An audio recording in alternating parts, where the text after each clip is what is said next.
Time now, Arnold, to drill into some specific market strategy. For that, we're going to be joined by Harvey Hirschhorn. He's a portfolio strategist at Bank of America. Harvey, thanks for getting up early with us. Listen, it seems as though commodities have been what's been working. Now, maybe that's starting to unwind. Is it time to shift, or do you think this pullback we're seeing in oil and the rest of the commodities area is a little bit of a head fake?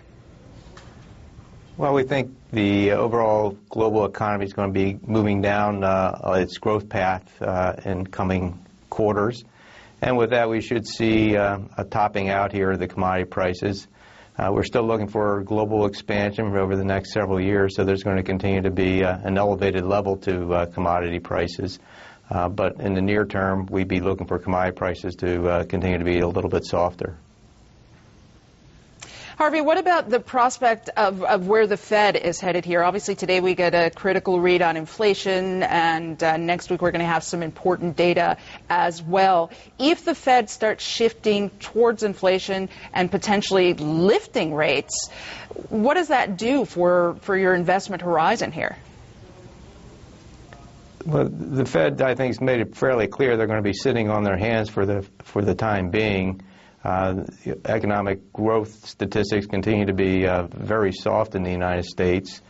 We are seeing pressures from the commodity prices, but when we look at the overall inflationary pressures in the country, they continue to be somewhat contained.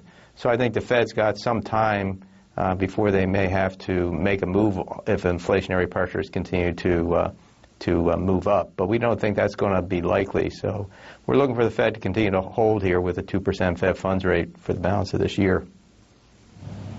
And Harvey, are there any specific sectors, this is Arnold, by the way, in Asia that you like, given the Fed? You expect them to stay on hold. We had some nice numbers from Dell as well. Do you like techs in particular?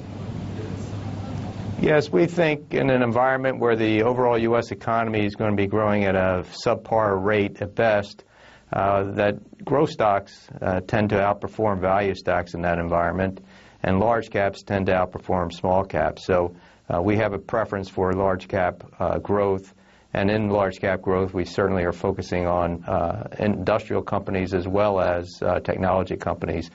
We continue to feel that the market's going to be looking for those companies that are going to be able to continue to show earnings growth, and we're more likely to see that coming out of technology and in the industrial side as we continue to see a build-out of infrastructure, not only in the United States, but globally.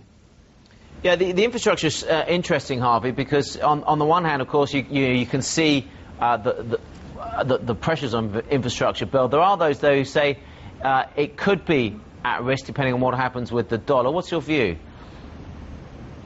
We think the dollar, more likely than not, is going to show a firming trend versus the euro and the pound over the balance of the year.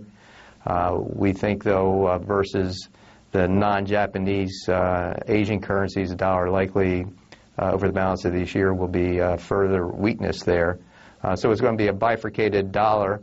So we see the dollar bottoming out in here, moving up against some currencies, moving down against others, but in a long phase of a bottoming here. All right, Harvey, we're going to leave it at that. Thanks so much for joining us. Harvey Hirschhorn joining us from one of my favorite places on earth, Red Sox Nation. He's a portfolio strategist at Bank of America.